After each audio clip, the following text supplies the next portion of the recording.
আসসালামু আলাইকুম এভরিওয়ান। আজকে আমি আপনাদেরকে তৈরি করে দেখাবো অনেকগুলো লেয়ার বিশিষ্ট জাম্বো ভাপা পিঠা। এত বড় একটা ভাপা পিঠা তৈরি করেছি, তবে ভাপা পিঠাটা কিন্তু একদমই ভেঙে যায়নি। অনেক সময় আমরা অনেকেই ছোট ভাপা পিঠা তৈরি করতে গেলে দেখা যায় ভাপা পিঠাটা ভেঙে যায়, পারফেক্টলি তৈরি হয় না। আজকে এই ভিডিওতে আমি অনেকগুলো টিপস শেয়ার করব, যেটা ফলো করলে আপনাদের ভাপা পিঠা কখনোই ভেঙে যাবে না এবং খুব সহজেই আপনারা এইভাবে বড় একটা ভাপা পিঠা তৈরি করতে পারবেন। শীতের সকালে এমন ধোয়া ওঠা ভাপা পিঠা খেতে কিন্তু ভীষণ মজা লাগে। আমি আজকে একদম ভোরবেলা উঠে এই ভাপা পিঠাটা তৈরি করা শুরু করেছিলাম, আর সূর্য উঠতে উঠতেই কিন্তু আমার ভাপা পিঠাও তৈরি হয়ে গিয়েছে। একটা একটা করে পিঠা তৈরি না করে এইভাবে একটা বড় পিঠা তৈরি করলে কিন্তু সবাই সেই পিঠাটা গরম গরম খেতে পারে। ভাপা পিঠা তৈরি করার জন্য আমি 4 কাপ পরিমাণ সিদ্ধ চালের গুঁড়া নিয়ে নিচ্ছি। এটা ভিজা চালের গুঁড়া, মানে চালটাকে ভিজিয়ে তারপর গুঁড়া করে নিয়েছি। আর তার সাথে অ্যাড করব 1.5 কাপ পরিমাণ আতপ চালের গুঁড়া। চালগুলো কিন্তু ছেঁকে ব্যবহার করতে হবে, যেহেতু সিদ্ধ চালের গুঁড়াটা আগে থেকেই ছাঁকা ছিল, তবে আতপ চালের গুঁড়াটা কিন্তু ছাঁকা ছিল না, এই জন্য আমি এটাকে একটু ছেঁকে নিচ্ছি। আর ছাঁকার পর দেখতেই পারছেন এটা থেকে কিন্তু অনেকগুলো দানা দানা সুজির মতো বের হয়েছে, সেটা কিন্তু ফেলে দিতে হবে। ট্রাই করবেন আমার রেসিপিটি হুবহু ফলো করার, তাহলে কিন্তু আপনাদের পিঠাটা একদম পারফেক্ট হবে। আমি এখানে পরিমাণ মতো লবণ দিয়ে এখন চালের গুঁড়ার সাথে খুব ভালোভাবে মিশিয়ে নেব। হাত দিয়ে চালের গুঁড়াগুলোকে খুব ভালোভাবে মিশিয়ে নিতে হবে, যাতে করে আতপ চালের গুঁড়াটা খুব ভালোভাবে সেদ্ধ চালের গুঁড়ার সাথে মিশে যায়। রেসিপিটি যদি আপনাদের ভালো লেগে থাকে, চ্যানেলটি কিন্তু সাবস্ক্রাইব করতে ভুলবেন না। চালের গুঁড়ার সাথে লবণটাকে খুব ভালোভাবে মেশানো হয়ে গেলে এখন আমি এখানে দিয়ে দিলাম 1 কাপ পরিমাণ গরম পানি। আমি এখানে কুসুম গরম পানিটা ব্যবহার করছি। পানি থেকে কিন্তু ধোঁয়া উঠছে, কিন্তু পানিটা কিন্তু একদম ফুটন্ত গরম পানি না। অল্প অল্প করে পানি দিয়ে এখন এই চালের গুঁড়ার সাথে মিশিয়ে নিতে হবে। যেহেতু আমি ভেজা চালের গুঁড়া ব্যবহার করেছি, এই জন্য আমার পানির পরিমাণটা একটু কম লেগেছে, তবে আপনারা যদি শুকনা চালের গুঁড়াটা ব্যবহার করেন সেই ক্ষেত্রে কিন্তু পানির পরিমাণটা একটু বেশি লাগবে। পানিটাকে আলতো হাতে এই চালের গুঁড়ার সাথে খুব ভালোভাবে মিশিয়ে নিয়েছি, আর আমার এখানে কিন্তু 2 কাপ পানিতেই হয়ে গিয়েছে। চালের গুঁড়ার সাথে পানিটা মেশানোর পর যখন দেখবেন এভাবে মুঠ পাকালে চালের গুঁড়াটা একসাথে হয়ে যাচ্ছে এবং এটাকে চাপ দিলে সাথে সাথেই ভেঙে যাচ্ছে, তখন বুঝতে হবে এটা খুব পারফেক্টলি তৈরি হয়ে গিয়েছে। এমন বড় ছিদ্রওয়ালা একটা ছাঁকনি নিয়ে এখন চালের গুঁড়াগুলোকে আমি এইভাবে ছেঁকে নেব।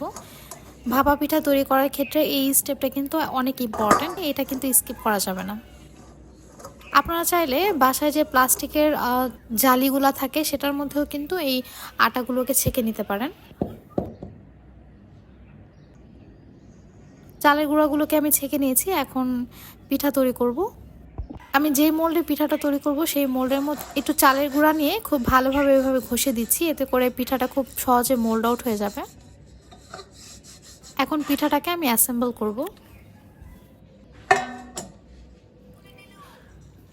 প্রথমেই আমি মোল্ডটার মধ্যে চালের গুঁড়া দিয়ে দিচ্ছি।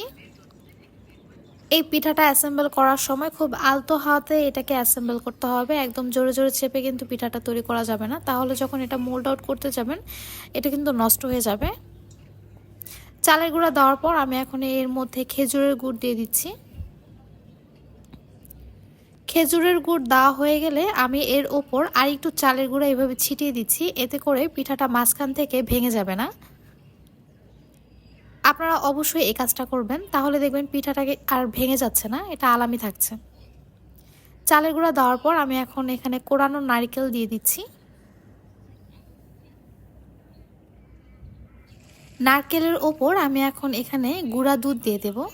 এই গুঁড়া দুধটা দেওয়ার পর এই পিঠাটা খেতে যে কতটা মজা হয়েছে আসলে আপনারা এভাবে তৈরি করে না খেলে বুঝবেন না।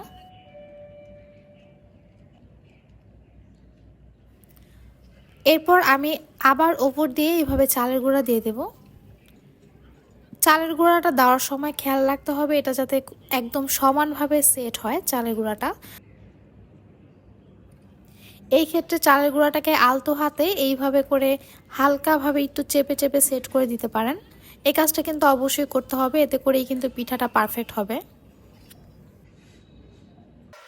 সেম প্রসেসেই আমি আরও 2টা লেয়ার তৈরি করে নেব। প্রথমে গুড়, তারপর চালের গুঁড়া, তারপর নারকেল কুড়ানো এবং তারপর গুঁড়া দুধ দিয়ে তার উপর চালের গুঁড়া দিয়ে এইভাবে করে পিঠাটা সেট করে নেব। আপনারা হয়তো একটা জিনিস খেয়াল করেছেন, গুড় আর নারকেলটাকে কিন্তু আমি পিঠার কিনারের মধ্যে দিইনি। পিঠাটা যেহেতু রাউন্ড শেপে করছি, আমি কিন্তু এর মাঝখান পর্যন্তই গুড় এবং নারকেলটাকে সীমাবদ্ধ রেখেছি। মানে পিঠার যেই কিনারের সাইডটা সেই সাইডের মধ্যে কিন্তু আমি গুড়টা দিইনি। আপনারা যদি পিঠাটা পুরো সাইডের মধ্যেও গুড়টা ব্যবহার করেন সেই ক্ষেত্রে কিন্তু পিঠাটা ভেঙে যাবে। এক পাট এভাবে খুলে যাবে, এটা লেগে থাকবে না। তো এই জিনিসটা কিন্তু মাথায় খেয়াল রাখতে হবে। গুড় এবং নারকেলটাকে কিন্তু পিঠার কিনারে দিতে পারবেন না, তাহলেই কিন্তু আপনার পিঠাটা পারফেক্ট হবে না, এটা ভেঙে যাবে। সেমভাবে করে আমি আরও 2টা লেয়ার দিয়ে নিলাম। এখন এই পিঠাটাকে আমি মোল্ড আউট করব, এই জন্য আমি একটা সুতি কাপড় ভিজিয়ে খুব ভালোভাবে চিপড়িয়ে নিয়েছি। এখন এই কাপড়টা দিয়েই পিঠাটাকে ঢেকে দিলাম। আর তারপর কিভাবে এটা মোল্ড আউট করব সেটা হয়তো আপনারা ভিডিওটি দেখলেই বুঝতে পারবেন, এখানে বলার কিছু নেই। পিঠাটাকে কাপড় দিয়ে ঢেকে এইভাবে যে জালির মধ্যে আমি পিঠাটা তৈরি করব সেটার মধ্যে নিয়ে নিলাম। এখন কাপড়টাকে খুব ভালোভাবে পিঠা চারপাশ থেকে সরিয়ে নেব আর তারপর এটাকে মোল্ড আউট করে নেব।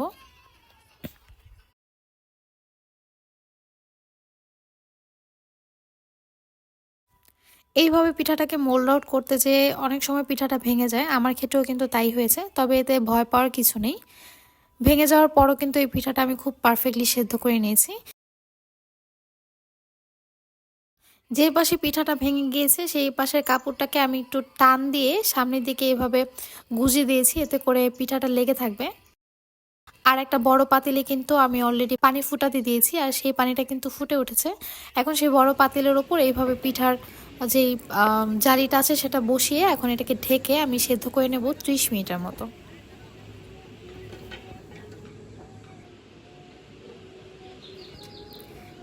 আমি ঘড়ি ধরে পুরো 30 মিনিট এই পিঠাটাকে সেদ্ধ করে নিয়েছি। আর 30 মিনিট পর এখন দেখব পিঠাটা কেমন হয়েছে।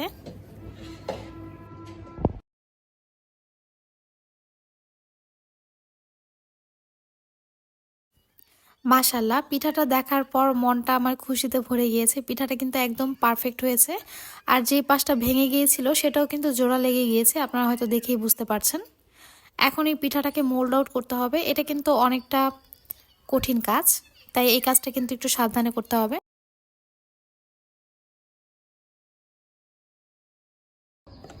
আপনারা চাইলে এভাবেও পিঠাটা কেটে নিতে পারেন, তবে নিচের সাইডটা দেখতে বেশি সুন্দর হয়, এজন্য আমি এটাকে উল্টিয়ে নিচ্ছি।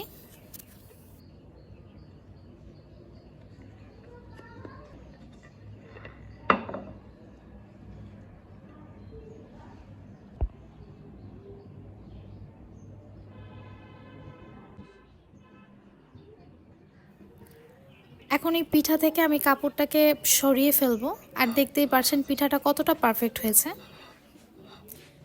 পিঠাটা গরম থাকা অবস্থায় আমি আপনাদেরকে কেটে দেখাচ্ছি, তাহলে বুঝতে পারবেন ভেতরটা কেমন হয়েছে।